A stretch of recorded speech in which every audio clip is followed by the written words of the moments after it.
Season 2 of Invincible picks up right where it left off in terms of action, story, and above all, gore. Invincible is set in a world where superheroes are real and are managed by a government agency called the Global Defense Agency. Last season, Mark finally got his powers and started his superhero career. He joined a Teen Titans-style group called the Teen Team, who went on to replace the now-deceased Guardians of the Globe. He found out that his dad, Omni-Man, the most powerful of all the superheroes, is actually an alien from the planet Viltrum. Mark's father reveals to him that their home planet are not peaceful guardians, but conquerors, and Earth is set to be their next conquest.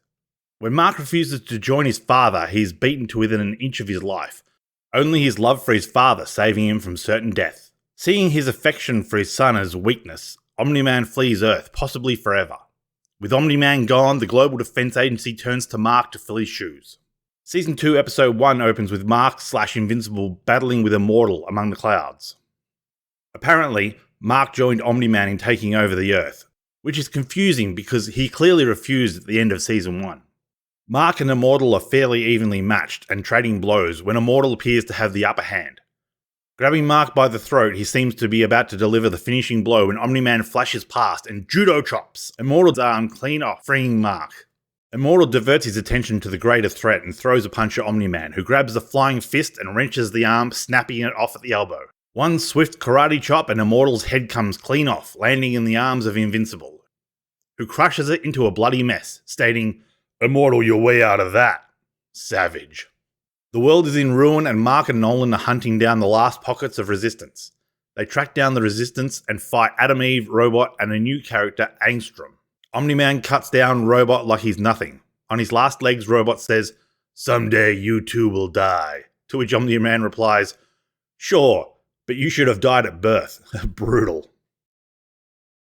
Eve and Invincible battle it out as Mark tries to convince Eve to give up. Eve says she'd rather die. Mark, shocked, tells her that he would never kill her, but he can't let her get other people killed, so he snaps her neck. Cold-blooded. Nolan finally works out what Mark was practicing on the protesters last week. He must have been snapping necks all day trying to work out the best technique. Before they can finish Angstrom off, a portal opens below him and he disappears. This segment was a bit confusing because it doesn't make it clear that it's another universe. You have to work it out for yourself, but with the 2-year gap between seasons, it's hard to keep track of how things ended. Cut to our version of Earth and Mark is flying around bored as he rescues people, catches crooks, etc. They have Radiohead's Karma Police playing over this montage, which works well, but I can't help but wonder how much of the budget went to licensing fees. The Mauler twins are being held by the Global Defense Agency in an underground prison. They are freed by Angstrom Levy using his portal creation abilities. He wants them to help him create a machine that will grant him access to the knowledge of all the versions of himself across the multiverse. Levy doesn't want to just interview them because it will take too long, and they could leave out vital information as they see it as inconsequential. Mark's feeling guilty about not being able to save all the people that his father killed. His girlfriend Amber is trying to convince him that he did all he could. It's important to note that Amber is race-swapped from the comics. She was a blonde in the comics. Why is it important? Because the comics deal with some pretty triggering concepts, and if the producers feel the need to change the race of a major character, I worry that they will feel the need to change important plot points to suit their agenda. Who knows? Maybe Invincible will be the first show to actually succeed in this endeavour. Mark realises that he has to get back into superherodom, and asks the head of the GDA, Cecil Stedman, voiced by my main man Walton Goggins, to start calling upon him. Cecil says that it's too soon and he needs to get his head sorted. The Guardians of the Globe are battling a monster who calls himself the Giant, but he's demanding to be the President of America and an astronaut. Robot judges from his speech patterns that he has the mind of an 8-year-old. I suppose at this point I should say a word about the Guardians. They are led by Robot, who is actually a super intelligent yet physically impaired human. Born with a deformed body, he is basically helpless and uses a mind link to control a robotic body. Last season he had the Mauler twins build a device to create a body from his DNA and transfer his mind. This wasn't a consciousness swap, however. His old brain took his consciousness with it, but that was a sacrifice he was willing to make. Rex-Splode is a cocky teen who can make objects explosive. That's it. Shrinking Ray, well, shrinks, but she can shrink to the point of invisibility. I can't remember if she can shrink down and then regrow inside of someone to destroy them. It's been 2 years. Duplicate can make copies of herself, and as long as one of them is still alive, she is okay. She tends to die a lot, in the goriest of ways. Monster Girl is a woman that can turn into a giant orc-like monster with super strength. But every time she changes, she grows a little bit younger. She's 24 but looks 12. Black Samson is kinda like Batman. He had superpowers but he lost them, so he turned to gadgets. He was critically injured last season and his superpowers returned to him to allow him to heal. Robot is struggling with being in his new body because now he's actually in physical danger. Cecil removes Robot as the leader and puts the Immortal in charge. He also adds Bulletproof to the roster. Even Mark have a discussion about Mark's mental state. Mark is worried that he'll become just like his father. The Global Defense Agency has tracked the Mauler twins to a warehouse. They're not sure what they're doing, but they're going to stop them, and put them back in jail. Invincible wants back in, and Cecil agrees. So Levy has 10 separate machines in 10 separate universes joined together via his portals. 1,000 minds connected together. Invincible arrives as a transfer of minds is taking place. Cecil commands him to shut it down. This is about the third time this episode that someone has said, pregnant pause, Invincible. He's definitely not invincible.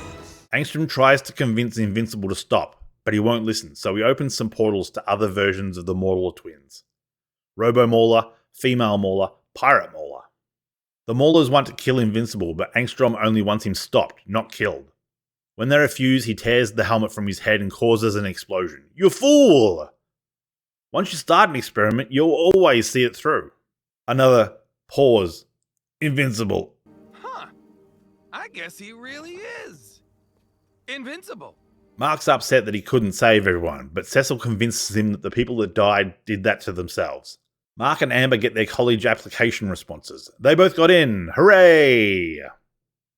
Mark goes for one of his famous midnight strolls, which allows Immortal to find him alone and tell him that he doesn't trust him. He's just there, floating ominously. This is probably the only bit of this episode that doesn't make sense. Why is Mark out there, and how did Immortal know he'd be there? And why is he hovering like a creep in the shadows? The post-credits scene features a single Mauler prying himself from the rubble. Did the GDA not do a sweep or lock down the site?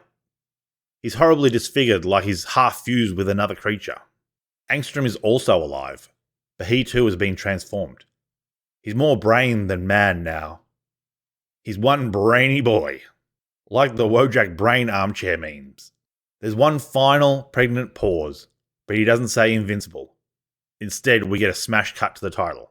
Great start to Season 2. I'm giving this episode 9 out of 10. The plot kicks off with the introduction of the multiverse and the new antagonist, Angstrom Levy. His motivations are clear and he seems capable of carrying out his goals. The opening scenes are confusing as they don't make it clear that we're viewing in an alternate universe. Mark's struggling with the realization that his dad is evil and that he's seen by others as untrustworthy, which is heightened by his own distrust of himself. Animation is great with only the occasional money-saving shot. Some of the swooping actions from Flying Heroes could do with another pass to remove that so smooth it was clearly animated on computers effect. Maybe if they spent less money on licensing pop songs. One minor letdown, and it's slight, is the interpersonal relationship stuff. It's fine, but it takes away from the action and the gore, which is what I think we all want to see. I'm looking forward to what the rest of the season has to offer. Will they remain faithful to the source material? Only time will tell. Thanks for watching. If you like what you saw, please consider subscribing. I release reviews occasionally when time allows, and a thumbs up would be a big motivator for further reviews. If you didn't like it, feel free to leave a thumbs down and let me know how I can improve in the comments below. Anyway, I'm Mixie, thanks for your time, and have a good one.